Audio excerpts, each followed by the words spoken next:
ವೀಕ್ಷಕರೇ, Java coffee ವಿಶೇಷ ಕಾರ್ಯಕ್ರಮಕ್ಕೆ ಸ್ವಾಗತ. ನಾನು ಗುರುಸ್ವಾಮಿ ಹಿರೇಮಠ್.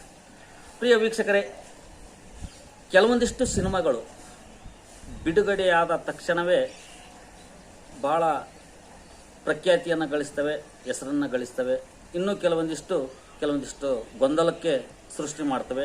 ಇನ್ನೂ ಕೆಲವೊಂದಿಷ್ಟು ಸಿನಿಮಾಗಳು ಯಾವುದೋ ಒಂದು ಇತಿಹಾಸದ ಪುಟವನ್ನು ನೆನಪಿಸುವಂಥ ಒಂದು ಕೆಲಸವನ್ನು ಮಾಡ್ತವೆ. ಅದೇ ರೀತಿಯಾಗಿ ಮೊನ್ನೆ ತಾನೇ ಬಿಡುಗಡೆಯಾದಂಥ ಜಾವಾ ಕಾಫಿ, ಈ ಜಾವಾ ಕಾಫಿಯಲ್ಲಿ ಕೆಲವೊಂದಿಷ್ಟು ಜನ ಭಾಳ ಸಾಧನೆ ಮಾಡಿದಂಥವರು, ಅಂದರೆ ಫಿಲ್ಮ್ ಇಂಡಸ್ಟ್ರಿಯಲ್ಲಿ ಅವರ ತಮ್ಮ ವೈಯಕ್ತಿಕ ಜೀವನದಲ್ಲಿಯೂ ಸಹ ಕೆಲವೊಂದಿಷ್ಟು ಸಾಹಸ ಮತ್ತು ಸಾಧನೆಯನ್ನು ಮಾಡಿರೋಂಥವರು ಆ ಜಾವಾ ಕಾಫಿ ಅನ್ನೋ ಸಿನಿಮಾದಲ್ಲಿ ಕೆಲಸ ಮಾಡಿದ್ದಾರೆ. ಅದನ್ನು ಚಿತ್ರೀಕರಣ ಮಾಡಿ ಅದನ್ನು ಬಿಡುಗಡೆಯನ್ನು ಮಾಡಿದ್ದಾರೆ. ಆದರೆ ಚಿತ್ರೀಕರಣ ಮಾಡೋದು, ಅವರ ವೈಯಕ್ತಿಕ ಜೀವನದಲ್ಲಿ ಸಾಧನೆ ಸಾಹಸ ಮಾಡೋದು ಮ್ಯಾಟ್ರ್ ಇದಲ್ಲ. ಈಗ ನಾನು ಹೇಳಕ್ಕೆ ಹೋಗ್ತಾ ಇರೋದೇನಪ್ಪ ಅಂದರೆ, 2019 ಇಸ್ವಿ ಜೂನ್ 29ನೇ ತಾರೀಕು ನಮ್ಮ ಕರ್ನಾಟಕದಲ್ಲಿ ಒಬ್ಬ ಉದ್ಯಮಿಯ ಸಾವು ಆಗುತ್ತೆ. ಅದು ಬೇರೆ ಯಾರೂ ಅಲ್ಲ, ಈ ನಮ್ಮ ಕರುನಾಡಿನ ಮುಖ್ಯಮಂತ್ರಿಗಳಾದಂಥ ಶ್ರೀಯುತ ಎಸ್.ಎಂ. ಕೃಷ್ಣರವರ ಅಳಿಯ. ತಮಗೆ ಎಸ್.ಎಂ. ಕೃಷ್ಣರವರ ಅಳಿಯ ಅಂದ ತಕ್ಷಣ ತಮಗೆ ಒಂದು ಕ್ಲಿಯರ್ ಪಿಕ್ಚರ್ ಬಂದಿರ್ಬೋದು ಅಂತ ಅನಿಸುತ್ತೆ. ಅವರು ಕಾಫಿ ಉದ್ಯಮಿ. ಅವ್ರ ಹೆಸರೇ ಅಂತ ತಮಗೆ ಆಲ್ರೆಡಿ ಮೈಂಡಲ್ಲಿ ಬಂದುಬಿಡುತ್ತೆ ಅಂತ ಹೇಳಕ್ಕೆ ಇಷ್ಟಪಡ್ತೀನಿ. ಆ ಒಂದು ಜಾವಾ ಕಾಫಿಗೂ ಈ ಮುಖ್ಯಮಂತ್ರಿ ಅಂದರೆ ಮಾಜಿ ಮುಖ್ಯಮಂತ್ರಿ ಅವರಾದಂಥ ಎಸ್.ಎಂ. ಕೃಷ್ಣರವರ ಅಳಿಯ, ಅವ್ರು ಯಾರಂತ ತಮಗೆ ಗೊತ್ತು. ಅವರ ಒಂದು ಜೀವನಕ್ಕೂ ಏನಾದರೂ ಸಾಮ್ಯತೆ ಇದೆಯಾ ಅಂತ ಅಂದಾಗ, ಅಥವಾ ಅದಕ್ಕೇನು ಸಂಬಂಧ, ಜಾವಾ ಕಾಫಿಗೂ ಎಸ್.ಎಂ. ಕೃಷ್ಣರವರ ಅಳಿಯರ ಸಾವಿಗೂ ಏನು ಕನೆಕ್ಟ್ ಹೆಂಗಾಗುತ್ತೆ ಅಂತ ಅನ್ಬೋದು, ಅಥವಾ ಅದಕ್ಕೇನು ಸಂಬಂಧ ಅಂತಲೂ ತಮ್ಮಲ್ಲಿ ಪ್ರಶ್ನೆ ಮೂಡಬಹುದು. ಹೌದು, ಅವರು ಹೆಸರು ಯಾರು ಅಂತ ತಮ್ಮ ಮೈಂಡಲ್ಲಿ ಓಡಿರ್ಬೋದು. ಕೆಲವರಿಗೆ ಅದು ಏನು ನೆನಪಿಗೆ ಬರದೇ ಇರೋಂಥ ಸ್ಥಿತಿನೂ ಆಗಿರ್ಬೋದು. 2019 ಜುಲೈ 29ರಂದು ಕಾಣೆಯಾಗ್ತಾರೆ ಕಾಫಿ ಉದ್ಯಮಿ, ಚಿಕ್ಕಮಗಳೂರಿನವರು. ಅವರು ಬೇರೆ ಯಾರಲ್ಲ, ಕಾಫಿ ಡೇ ಸಿದ್ಧಾರ್ಥ್. ಇವರು ಕಾಣೆಯಾಗಿ ಅಂದರೆ ಜುಲೈ 29ನೇ ತಾರೀಕು ಕಾಣೆಯಾಗ್ತಾರೆ.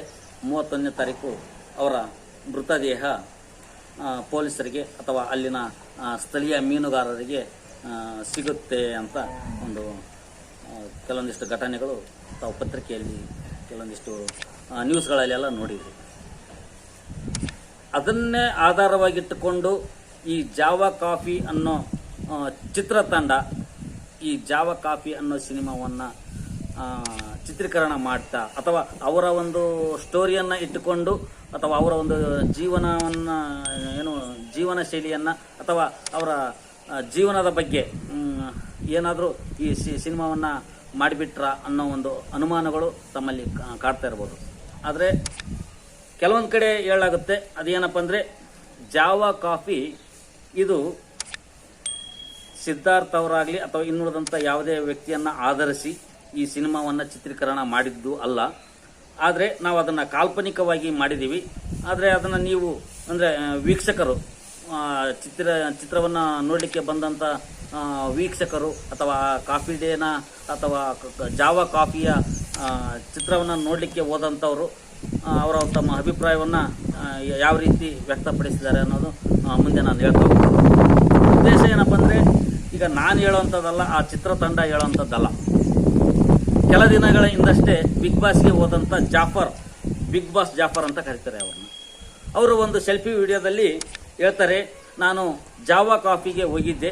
ಆ ಜಾವಾ ಕಾಫಿ ಸಿನಿಮಾದಲ್ಲಿ ಇದು ಎಲ್ಲೋ ಯಾರ್ದೋ ಒಂದು ಜೀವನಕ್ಕೆ ಕನೆಕ್ಟ್ ಆಗೋ ರೀತಿ ಇದೆ ಈ ಸಿನಿಮಾ ಅಂತ ಯೋಚನೆ ಮಾಡ್ಕೊಂತ ಕುಂತಂಥ ಸಂದರ್ಭದಲ್ಲಿ ಅದಕ್ಕೆ ಒಂದು ಕರೆಕ್ಟ್ ಆದಂಥ ಒಂದು ಉತ್ತರ ಸಿಗುತ್ತೆ. ಅದು ಬೇರೆ ಯಾರೂ ಅಲ್ಲ, ಕಾಫಿ ಉದ್ಯಮಿ ಸಿದ್ಧಾರ್ಥ್ ಅವರ ಜೀವನ ಚರಿತ್ರೆಯನ್ನು ಈ ಸಿನಿಮಾದಲ್ಲಿ ಈ ಚಿತ್ರೀಕರಣ ಮಾಡಲಾಗಿದೆ ಅಂತ ಅನುಮಾನ ಬರ್ತಿದೆ, ಅಥವಾ ಆ ರೀತಿ ಕನೆಕ್ಟ್ ಆಗ್ತಾ ಇದೆ ಅನ್ನೋ ಶೈಲಿಯಲ್ಲಿ ಬಿಗ್ ಬಾಸ್ ಜಾಫರ್ ಹೇಳ್ತಾರೆ.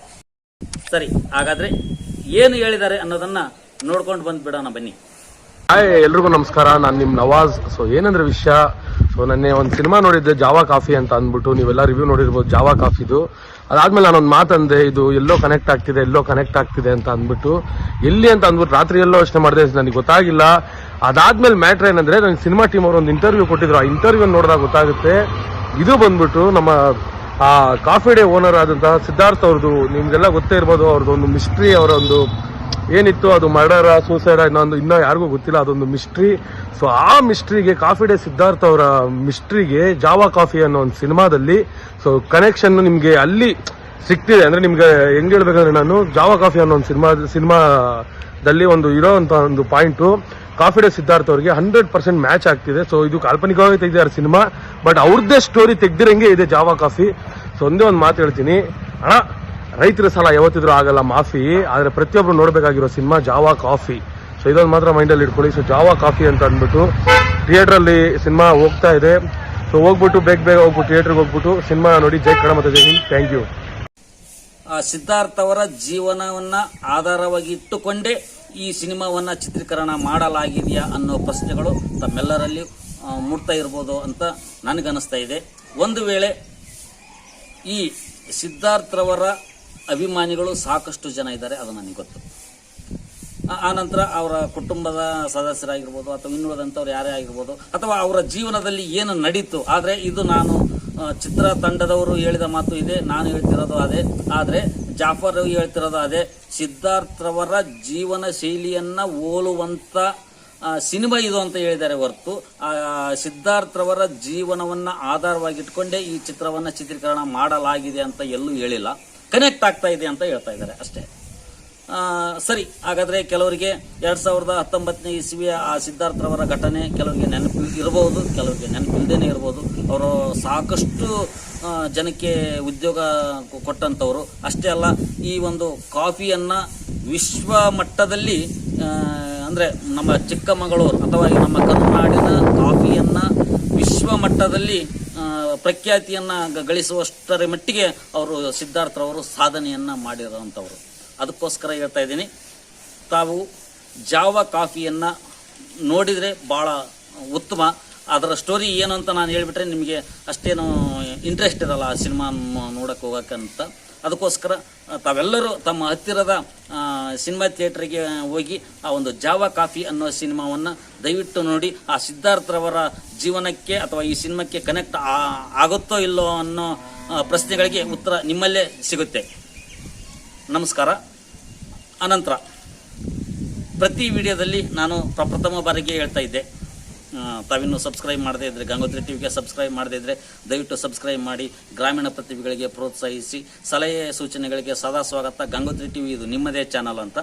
ಆದರೆ ನಾನು ಈ ವಿಡಿಯೋದಲ್ಲಿ ಕೊನೆಯಲ್ಲಿ ಹೇಳ್ತಾ ಇದ್ದೀನಿ, ತಾವಿನ್ನೂ ಸಬ್ಸ್ಕ್ರೈಬ್ ಮಾಡದೇ ಇದ್ದರೆ ಇಂಥ ಅನೇಕ ವಿಷಯಗಳನ್ನು ನಿಮ್ಮ ಮುಂದೆ ಇಡುವಂಥ ಪ್ರಾಮಾಣಿಕ ಪ್ರಯತ್ನವನ್ನು ನಿಮ್ಮ ಗಂಗೋತ್ರಿ ಟಿವಿಯ ಮುಖಾಂತರ ನಾನು ನಿಮ್ಮ ಗುರುಸ್ವಾಮಿ ಹಿರೇಮಠ್ ಮಾಡ್ತಾ ಇದ್ದೀನಿ. ದಯವಿಟ್ಟು ತಾವಿನ್ನೂ ಗಂಗೋತ್ರಿ ಟಿವಿಗೆ ಸಬ್ಸ್ಕ್ರೈಬ್ ಮಾಡದಿದ್ದರೆ ದಯವಿಟ್ಟು ಗಂಗೋತ್ರಿ ಟಿವಿಗೆ ಸಬ್ಸ್ಕ್ರೈಬ್ ಮಾಡಿ ಅಂತ ಹೇಳ್ತಾ ಈ ವಿಶೇಷ ಕಾರ್ಯಕ್ರಮವನ್ನು ಮುಗಿಸ್ತಾ ಇದ್ದೀನಿ. ಜೈ ಹಿಂದ್, ಜೈ ಕರ್ನಾಟಕ ಮಾತೆ.